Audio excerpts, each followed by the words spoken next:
So after Aleppo, Homs, and other towns and cities, finally the capital of Syria, Damascus, has fallen, and it has fallen to HTS.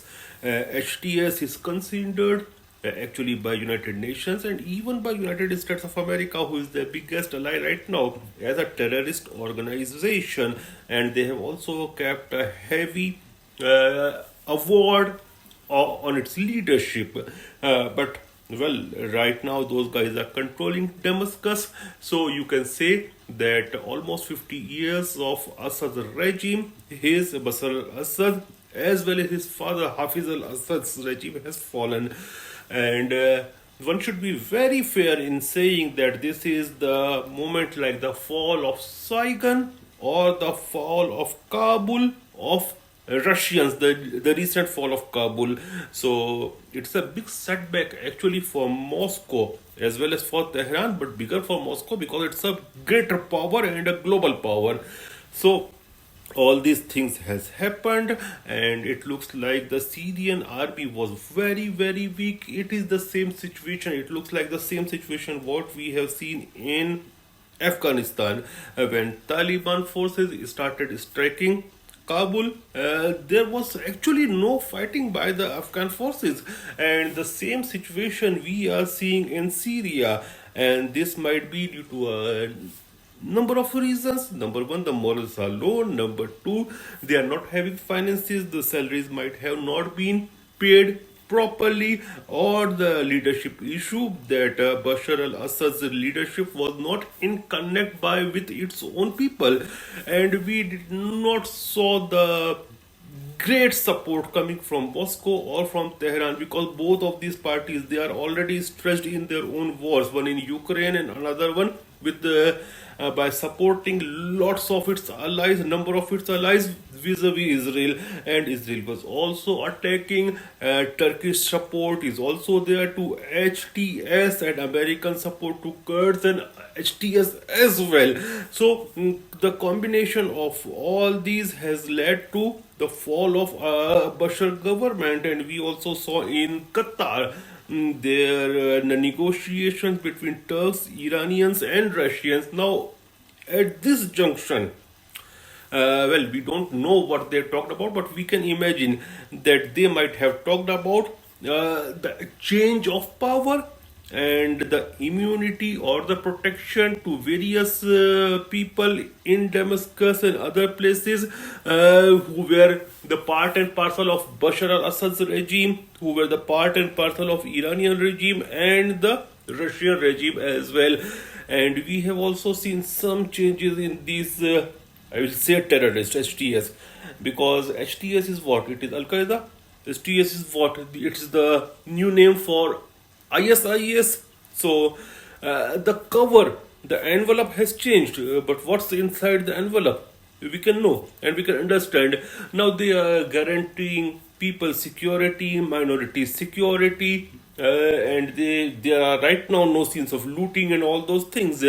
But these kind of people hardly change, because we saw even in Afghanistan, Taliban did a very good PR exercise, and they tried to showcase themselves as the good guys. But right now we are seeing slowly they are doing all those things for which they had a bad reputation about. So, but I think in a broader canvas, if you paint a picture, it is not a very good picture even for the Western Alliance, because look at the geography of Syria. You can say it's a bridge between Middle East or Asia and Europe, and on the Mediterranean you are forming a Taliban type of government in Mediterranean. So tough times ahead, and there is also a possibility that this may turn like Libya situation, where eventually Assad may lose power, but various fractions might fight with each other. And Libya was in Africa. It is an Arab country, but was in Africa. But this place is a junction between Europe and Asia. So prices will be very heavy for the region as well as for the world. And something God forbid, something happens and routes in the sea routes in Mediterranean are actually being stopped, then the whole world economy is going to suffer. Let's hope that these all things do not happen and the transition of power takes place smoothly and these guys become sober. I'm using the word sober purposefully. And there are reports that Bashar al-Assad has fled the country, and there are reports that first private plane took off from Damascus. It was the last flight from Damascus. It went east and then north, and then it disappeared. I think there are two possibilities. Number one, he might have fled to Russia along with his family, or to the western region, western coastal region of Syria, because these are the place that is the place where Russian naval base is also there, and his own clan is also there and very powerful. So he might have fled to those regions where he can find some security as well as some kind of rule of his own people or his own self.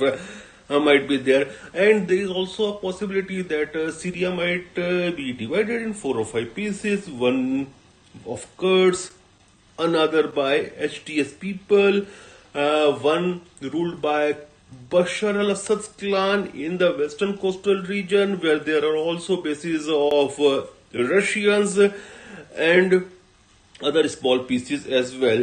Now, Donald Trump has said that America should not involve itself, but this is not so. That he has not said that any regime which will come in Damascus, he will give back the oil fields of Syria to them. And Syria has got a lot of oil, and America was giving all this oil to the Kurds. Now, Turkey is very happy because of these developments. Turkey was very much against Bashar al-Assad's regime, but you don't know what will happen tomorrow, because if these Kurds get their own country, then they might demand something from Turkey as well.